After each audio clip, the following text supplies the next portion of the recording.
السلام عليكم ورحمة الله وبركاته. ازيكم حبايبي؟ عاملين ايه؟ يا رب تكونوا في خير وفي احسن حال يا رب. النهاردة هنعمل احلى حلويات بكوباية لبن واحدة بس. يلا نسمي الله، بسم الله الرحمن الرحيم، ونبدأ على بركة الله.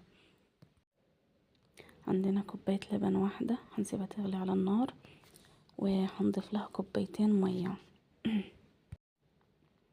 يا بنات بالله عليكم اسمعوا الفيديوهات للآخر، شجعوني عشان انزل فيديوهات اكتر واكتر. تشجيعكم ليا هيدعمني وهيخليني اتشجع ان انا انزل فيديوهات اكتر واكتر. كده طبعا هنا بنقلب اللبن، بمجرد ما يجرب يوصل لدرجة الغليان هنضيف ليه كوبايتين مية. وعلى فكرة المية مش هتخليه يقطع ولا اي حاجة، بالعكس هتخليكي تاكلي المهلبية كده بطعم جميل، لان احنا هنضيف مكون هيخلي المهلبية في نكهة تانية خالص. طبعا هنا حطينا كوبايتين المية، شايفين اللبن زي ما هو، ما تغيرش ولا قطع ولا اي حاجة، شايفين؟ يلا صلوا على النبي كده عليه افضل الصلاة والسلام.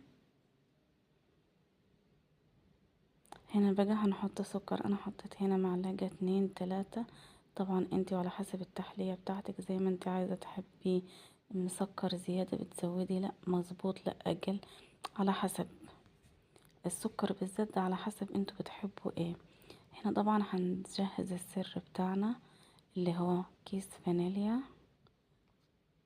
طبعا هنا معانا كيس فانيليا هنحطه في الكوباية اللي احنا هندوب فيها النشا. فضينا كيس الفانيليا في الكوباية، مش شرط كوباية، استخدمي اي حاجة بتريحك يعني في ان انت تقلبي المكونات في بعضيها. وهنا هنستخدم 3 ملاعق هرمية زي ما انتوا شايفين كده بالظبط نشا. سوري، اقصد 4 ملاعق بنفس يعني ملية المعلقة بالطريقة دي، 4 ملاعق نشا، 4 ملاعق نشا. تمام.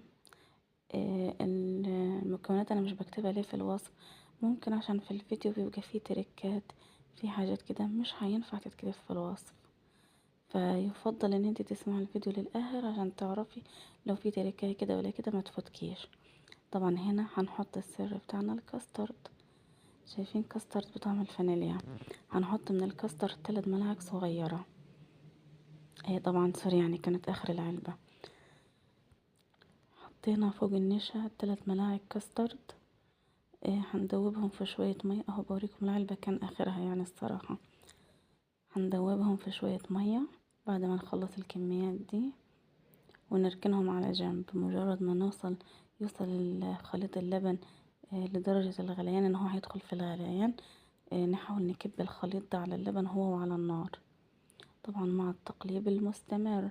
مينفعش ان احنا نكب الخليط ده على اللبن وهو سخن بالطريقة دي وهو على النار، وان احنا كده ننتظر، عشان لا طبعا هيجمد معاكي ويكلكع، مش هيبقى مهلبية. لكن انتي طالما انتي ايد بتكب الخليط والايد التانية تحرك تقلب، يبقى كده هيطلع معاكي مظبوط 100% ومش هيكلكع معاكي ابدا. شايفين بيجي عامل زي يشبه اللبن. طبعا زي ما حضراتكم شايفين انا كنت مخليه اللبن على درجة متوسطة من النار، دلوقتي هنا عليت النار. شايفين؟ بصوا يا حبايبي، شايفين الحركة والتركات دي، ان احنا ايد هتنزل بالخليط والايد التانية تقليب مستمر، ما نتركش الخليط خالص. لا. طبعا هنا بصوا زي ما انتوا شايفين يا حبايبي، تقليب مستمر مستمر لدرجة لغاية لما انت تحسي ان الخليط بدأ يتقل معاكي. لو سبتيه قبل كده هتلاقيه كلكع وبيجي مش كويس خالص ومش مظبوط. طالما ايدك بتحرك ايد تكب الخليط وايد تحرك بالطريقة دي، هتطلع معاك المهلبية مظبوطة 100% ومضمونة. شايفين؟ بالهنا والشفا يا حبايبي. لغاية لما ان هي تبقى خلاص هتاخدي لها غلوة كده، ان هي تغلي مرة واحدة، هنقفل النار ونستنى عليها. طبعا انا هنا حطيت شوية مية في الكوباية اللي كنت عاملة فيها الخليط، وكبيتها تاني على المهلبية على النار. شايفين؟